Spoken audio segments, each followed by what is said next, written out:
दोस्तों आज एक ये वीडियो जो मैं बना रहा हूँ इसमें बड़ा सिंपल सा कंसेप्ट है।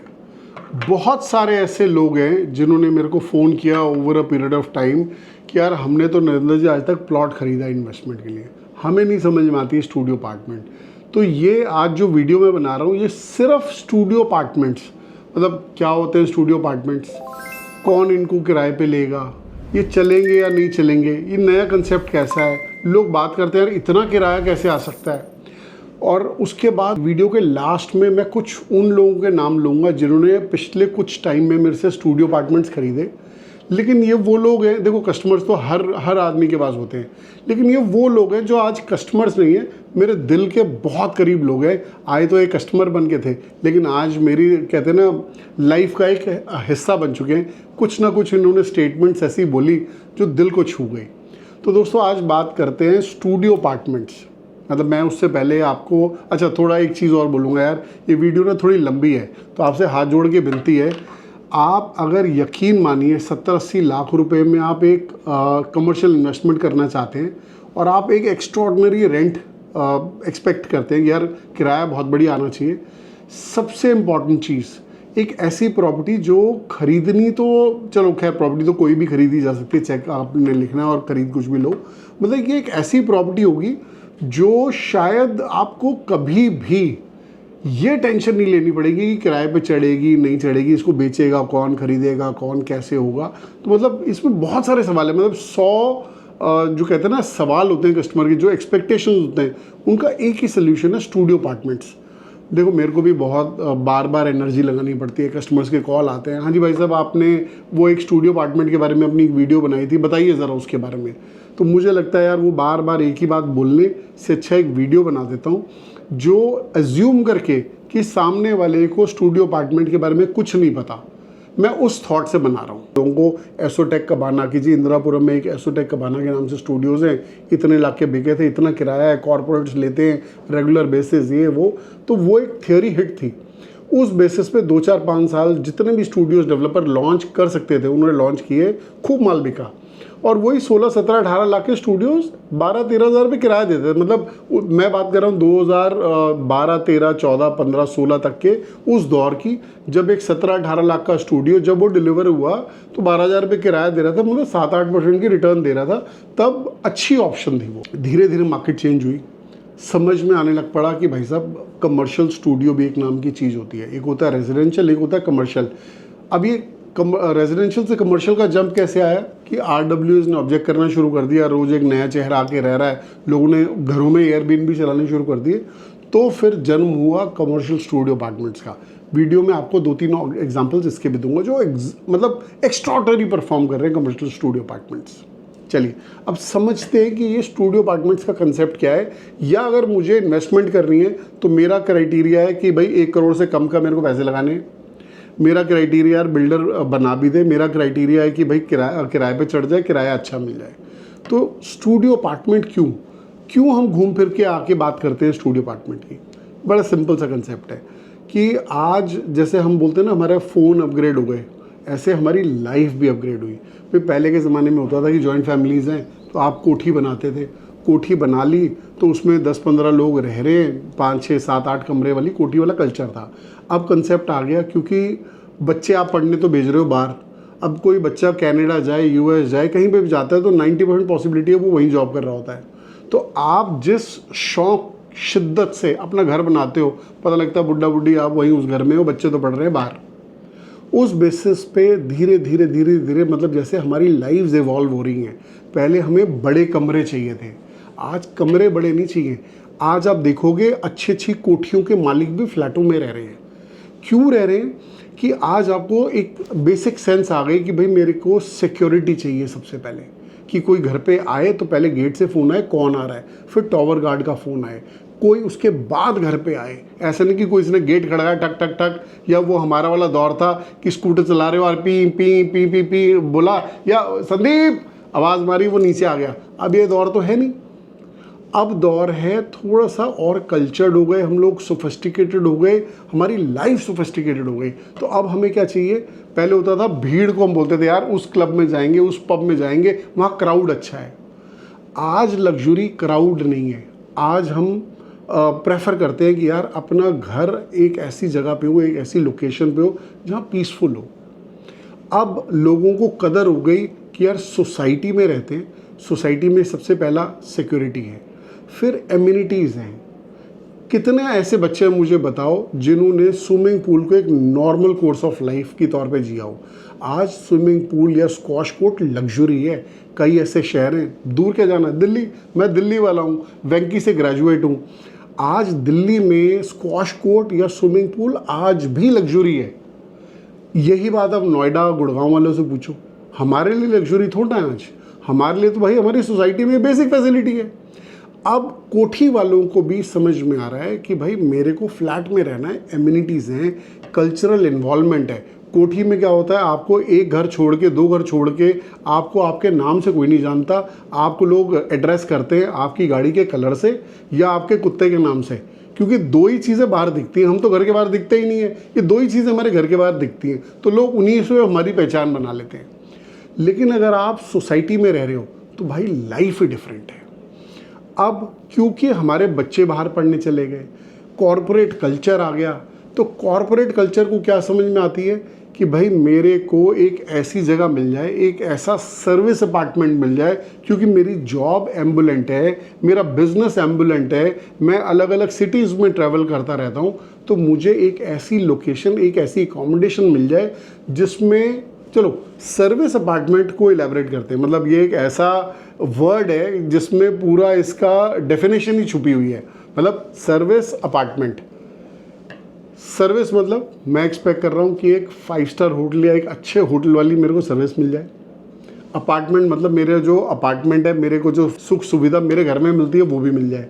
तो सर्विस अपार्टमेंट एक कल्चर, एक नया कंसेप्ट निकल के आ गया। अब लोग कंपेयर करते हैं कि होटल रूम और सर्विस अपार्टमेंट में क्या फ़र्क है। तो चलो आज इसके बारे में बात करते हैं। जब भी आप किसी शहर में जाते हो, अगर आपका purpose luxury travel, family outing नहीं है, आप बिजनेस के हिसाब से जा रहे हो, बिजनेस ट्रैवलर हो, फ्लोटिंग पॉपुलेशन में आते हो, रेगुलरली ट्रैवल करते हो, आउट स्टेशन जाते हो, तो आपका पर्पस बड़ा डिफाइंड है कि मैं इस ऑफिस में जा रहा हूँ, इस लोकेशन पे जा रहा हूँ, मेरे को मीटिंग यहाँ करनी है, उसके आसपास आप एक होटल ढूंढते हो। होटल स्टेज हमेशा 1 रात, 2 रात या मैक्सिमम 3 रात के लिए प्लान किए जाते हैं। ऐसा नहीं होता आप देखोगे कोई गेस्ट चेक इन कर रहा है, वो जुलाई में आया था और अगस्त में चेकआउट कर रहा है, ऐसा नहीं होता। आज चलो एक होटल रूम को एक सर्विस अपार्टमेंट से कंपेयर करते हैं। होटल में क्या होता है, एक कमरा जिसको हम वैनिटी बॉक्स टाइप बोलते हैं, कि शीशा फिक्स लगा हुआ है, बैल्कनी है नहीं, और आप उस एसी पे डिपेंडेंट हो even circulation of fresh air के लिए। उसके बाद उसको कंपेयर करो आप एक सर्विस अपार्टमेंट से। सर्विस अपार्टमेंट में एक अच्छी ठीक ठाक रीजनेबल साइज़ की बैल्कनी होती है, फिर उसके अंदर एक किचन का स्लैब डेवलपर आपको डाल के देता है, सिंक लगा हुआ है, बेसिक सी कुकिंग आप कर सकते हो क्योंकि इंडक्शन प्लेट है। उसके बाद माइक्रोवेव दिया हुआ है कि भाई आपको अगर कोई खाना गर्म करना है या इंडक्शन पे कुछ बनाना है वो भी पॉसिबल है।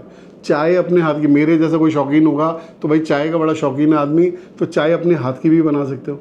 क्योंकि मेरे को पेन पॉइंट क्या लगता है, होटल में जितनी बारी मर्जी आप बोल लो कि भैया कम दूध पानी ज़्यादा, आएगी दूध में पत्ती, तो उन लोगों के लिए बहुत बढ़िया है भाई सर्विस अपार्टमेंट। तो आज सर्विस अपार्टमेंट का कल्चर क्यों आया भाई, एम्बुलेंट है पॉपुलेशन। आज बहुत सारे ऐसे लोग हैं जो अलग अलग सिटीज़ ट्रैवल करते रहते हैं, उनको सर्विस अपार्टमेंट समझ में आता है कि 4, 5, 6 दिन रहना हो, 10 दिन रहना हो, मैं कहता हूँ महीना भर भी रहना हो, तो सर्विस अपार्टमेंट आपको एक होटल वाली लग्जरी देता है और एक अपार्टमेंट जैसा कंफर्ट देता है। हमने अब बेसिक डिफरेंस तो समझ लिया कि एक होटल में और एक सर्विस अपार्टमेंट में, या इसको स्टूडियो भी बोल सकते हो, इसमें क्या फ़र्क है। अब एक ऑप्शन, एक एग्जांपल ऐसा ले लेते हैं। सपोज मेरा बजट है जी 1 करोड़ रुपए का और मेरे को किसी प्रॉपर्टी में इन्वेस्टमेंट करनी है, तो मेरे पास क्या क्या ऑप्शन है। मेरे पास ऑप्शन है, या तो मैं प्लॉट खरीद लूँ जो कि 1 करोड़ के अंदर नहीं आएगा, वो रूल आउट हो गया। और प्लॉट में देखो आते हैं कैपिटल अप्रिसिएशन, और एक दिल की बात बोलूँ, कैपिटल अप्रिसिएशन तो उसके काम आएगा जो एक्चुअली उस प्लॉट को बेचेगा। मतलब इसको और दिल से बोलता हूँ, आपने प्लॉट खरीदा, आपके बच्चों के बच्चों ने अगर वो प्लॉट बेचा तो आपको सुख दे रहा है क्या? वो तो सिर्फ एक दिल को तसल्ली तो दे रहा है कि हाँ मेरी 3 करोड़ की चीज़ थी या 10 करोड़ की हो गई। रेंटल इनकम तो नहीं दे रहा ना प्लॉट। तो मेरी वीडियो आज सेंट्रिक है उस प्रॉपर्टी के बारे में जो रेंटल इनकम देगी। मतलब हर महीने 1 तारीख से 7 तारीख में टन करता हुआ किराया आएगा और वो आप बेझिझक खर्च सकते हो, स्पेंड कर सकते हो, अपनी वाइफ का हाथ पकड़ के 10 लोकेशंस पे घूमने जा सकते हो। वो किराए की बात कर रहा हूँ मैं, जो एक्चुअली में आप यूज़ कर रहे हो। प्रॉपर्टी में मैंने आमतौर पे देखा है लोग प्रॉपर्टियाँ बनाए चले जाते हैं, मतलब वो कहते हैं ना कि प्रॉपर्टियाँ तो हैं बट उनको भोगा नहीं। मतलब फाइल 1 थी, 2 थी, 3 थी, 5 हो गई फाइलें ड्रॉर में, लेकिन प्रॉपर्टी का सुख क्या अगर आपने भोगा नहीं, विलासा नहीं तो अब एक फ़र्क तो मैंने समझा दिया आपको, स्टूडियो अपार्टमेंट और होटल के रूम में क्या फ़र्क है। तो इन्वेस्टमेंट्स की ऑप्शंस की अगर मैं बात करूं तो प्लॉट की बात 1 करोड़ के अंदर नहीं आएगा, रूल आउट कर देते हैं।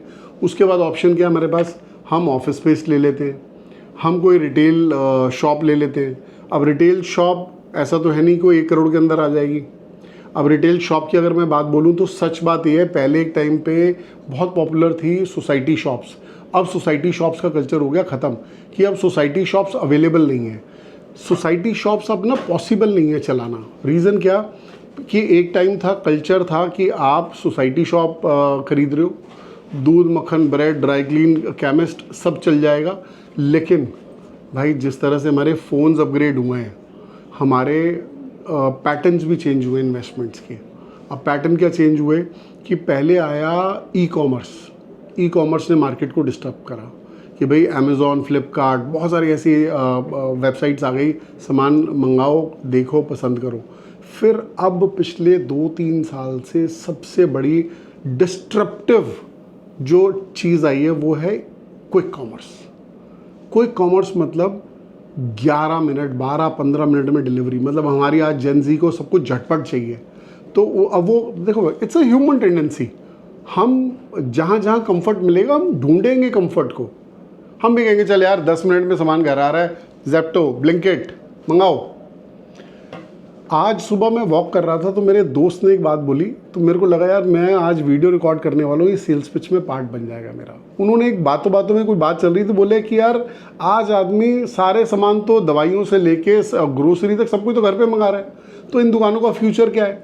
आज मैं भी अगर अपने घर से बाहर कदम रख रहा हूँ तो सिर्फ तब जाऊँगा, उस शोरूम पे जाऊँगा जहाँ अगर मेरे को कुछ लग्जरी खरीदना है। मतलब अगर आपको कार्टियर का पेन लेना है या आपको एक बहुत बढ़िया घड़ी लेनी है, वो आप ऑनलाइन देख के नहीं मंगा लोगे, वो आप जाके पहले फील करोगे, देखोगे अच्छी लग रही है नहीं लग रही, लिख के देखोगे या कुछ भी। अगर आप लग्जरी कुछ खरीद रहे हो तो ही आप जाओगे शोरूम पे, नहीं तो आज अमेज़ॉन या इस तरह के बहुत सारे ब्रांड्स हैं, बहुत सारी वेबसाइट्स हैं, चीज़ मंगाओ घर पे, देखो, पसंद करो, नहीं तो नीचे रिटर्न ऑप्शन तो है ही है कि भाई 7 दिन बाद वापस भेज दो, और आपके पैसे थोड़ा ना कटते हैं। इसका सीधा इम्पैक्ट आया उन सोसाइटी शॉप्स पे, क्योंकि अब कस्टमर्स ने सोसाइटी शॉप्स पे जाना कर दिया बंद। 2, 4, 5, 10 दुकानें तो चल जाएंगी, लेकिन हाँ जहाँ 40 दुकानें बाकी खाली पड़ी रहेंगी। मेरे को एक किसी ने कमेंट लिखा था मेरे चैनल पे कि सर हमने देखा बहुत सारी कमर्शियल प्रॉपर्टीज़ ना दुकानें खाली पड़ी हैं। अरे भाई मैं भी तो अपनी वीडियो में यही बात बोल रहा हूँ कि कमर्शियल शॉप्स जो सोसाइटी वाली थी उनका भी अब फ्यूचर लिमिटेड स्कोप है उनके साथ, ऐसा नहीं कि वो नहीं चलेंगी, ठीक है, लिमिटेड स्कोप है। हमारे पास एज अ बायर अब ऑप्शंस आ गए। अब आ जाओ एक ऑफिस स्पेस पे। ऑफिस स्पेस इन्वेस्टमेंट नहीं होता। ऑफिस स्पेस अगर आप अपनी सेल्फ यूज़ के लिए ले रहे हो तो बात समझ में आती है, नहीं तो मुझे क्या चैलेंज लगता है, सपोज आपने इन्वेस्टमेंट के लिए 1000 फुट का ऑफिस ले लिया, अब टेनेंट आया, आप पता भगवान के आगे क्या अरदास करते हो धूप बत्ती कि प्रभु मेरे टेनेंट को जिस लेवल पे है उसी लेवल पे रखियो, ना तो ये ग्रो करे ना ये नेगेटिव में जाए। क्यों? अगर नेगेटिव में चला गया तो ऑफिस बंद कर देगा और छोड़ जाएगा, और अगर ग्रो कर गया तो उसको 1000 फुट का ऑफिस छोटा लग रहा होगा तो फिर वो बड़ा ऑफिस ढूंढेगा। तो आप जो धूप बत्ती कर रहे हो वो यही कर रहे हो कि आदमी जितने पे है उतने पे ही रहे, तरक्की ना करे। ये प्रॉब्लम है ऑफिस स्पेस की, तो इसको इन्वेस्टमेंट मत लेके चलना। अगर आपको सेल्फ यूज़ करना है तो आपको आज पता है कि कितना बड़ा मैं ऑफिस लूँगा, मेरे को कितने लोग बिठाने हैं, मेरे पर्पस क्या है, उस हिसाब से तो बेस्ट ऑप्शन है। लेकिन इन सब में भाई मैं एक नन्ही सी जान, मैं क्या करूं कि अगर मेरा बजट 1 करोड़ रुपए है और मेरे को इन्वेस्टमेंट करनी है और मेरे को रिटर्न्स भी चाहिए और रेंटल भी चाहिए रेगुलर, फिर क्या ऑप्शंस हैं? मार्केट में बहुत सारे ऐसे डेवलपर हैं जो क्या बोल रहे हैं, सर आप ना 200 स्क्वायर फीट एरिया ले लो और इसको हम किराए पे चढ़ाएंगे, हम ही लीज करके देंगे और इतना किराया आपको मिल जाएगा। भाई ये ना बोलते हैं वर्चुअल प्रॉपर्टीज़। मेरा दिल डरता है। मैं सजेस्ट आज के माहौल को देख के तो बिल्कुल नहीं करता कि किसी को वर्चुअल प्रॉपर्टीज़ के चक्रव्यूह में फंसना चाहिए। खरीद लो, आपको खरीदनी है तो। बेचनी बहुत मुश्किल है।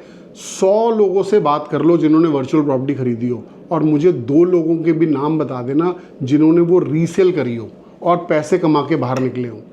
भाई इन सब चीज़ों को मैंने आपसे डिस्कस करा, तो बिट ऑफ कॉशन। मैं किसी की नेगेटिव मार्केटिंग नहीं कर रहा, डीफेम नहीं कर रहा, बट आज एज अ स्मार्ट इन्वेस्टर मेरे पास क्या ऑप्शन है कि भाई एक स्टूडियो अपार्टमेंट खरीद लेता हूँ कमर्शियल, जिसको किराए पे चढ़ाना और बेचना बहुत आसान है। किराए पे चढ़ेगा क्यों? मैंने अभी आपको वीडियो की स्टार्टिंग में फ्लोटिंग पॉपुलेशन का कंसेप्ट बताया। अब जैसे 5-6 लोकेशंस हैं, नोएडा बहुत सारे कॉरपोरेट्स आ रहे हैं, ग्रेटर नोएडा, यमुना एक्सप्रेसवे, लखनऊ पे शहीद पथ, अयोध्या में राम मंदिर जहाँ 50 करोड़ लोग विजिट कराए। यहाँ पे अगर आपने स्टूडियो अपार्टमेंट खरीद लेना इन 4-5 लोकेशंस में, तो 8-10 लाख रुपए किराया तो आ जाएगा यार। मतलब 70-80 लाख के स्टूडियोज़, और फिर उन स्टूडियो अपार्टमेंट्स के मालिक आप हो, चाबी आपकी जेब में है, रजिस्ट्री आपके घर पे पड़ी है, और कल को कोई किराए पे मांगे ना तो ऐसे टन चौड़ा हो गया, भाई आज मूड नहीं है, कल बात करूंगा मैं, आज मूड खराब है, कल बात करूंगा, किराए पे देना है या नहीं देना। ये वाला एटीट्यूड होगा आपका। शायद बाकी की चीज़ों में ये एटीट्यूड कैरी नहीं होगा। जब भी आपकी प्रॉपर्टी बिकेगी, ब्रोकर उसको पिच कर रहा होगा, सर क्लाइंट ने ना यूएस शिफ्ट होना है, डिस्ट्रेस सेल आ रही है, बताओ लेनी है। ऐसे ही बिक्री होती है आपकी प्रॉपर्टी मार्केट में। लेकिन स्टूडियो अपार्टमेंट एक ऐसा प्रोडक्ट है, कमर्शियल स्टूडियो, अगर अच्छी लोकेशन पे ले लिया, वहाँ ले लिया जहाँ शायद होटल्स नहीं है, तो ज़िंदगी भर रेंट आता रहेगा। सबसे पहले मैं नाम लूँगा राजीव सेठी, दूसरा नाम सुमी ठाकुर और ज्योति ठाकुर, उसके बाद ओम अग्रवाल जी, उसके बाद मैं नाम लूँगा दिनेश शर्मा। ये सारे वो लोग हैं जो मेरे से मिले, इनको मेरी कोई ना कोई बात ऐसी लगी जो टच कर गई, कि जो कहते हैं ना दिल को छू गई। कि नरेंद्र जी आपने एक वीडियो में बोला था यार कि स्टूडियो अपार्टमेंट खरीद लो कि कम से कम ब्रोकर के तरले नहीं करने पड़ेंगे, ये मेरा स्टूडियो किराए पे चढ़ा दो, स्टूडियो बेच दो। किसी को ये बात पसंद आई तो बड़ी अच्छी दोस्ती हुई इन सबसे। फिर किसी ने मेरे को बोला, अरे भाई साहब आपने तो वीडियो में ही बोल दिया कि वीडियो बना के मेरा घर नहीं चलता, मेरा असली काम रियल एस्टेट का ही है, प्रॉपर्टी बेच के मेरा घर चलता है। हमें ये बात बड़ी अच्छी लगी, नहीं तो हम सोच रहे थे आप खाली यूट्यूब पे वीडियो ही बनाते हो, लोगों को ज्ञान ही देते हो।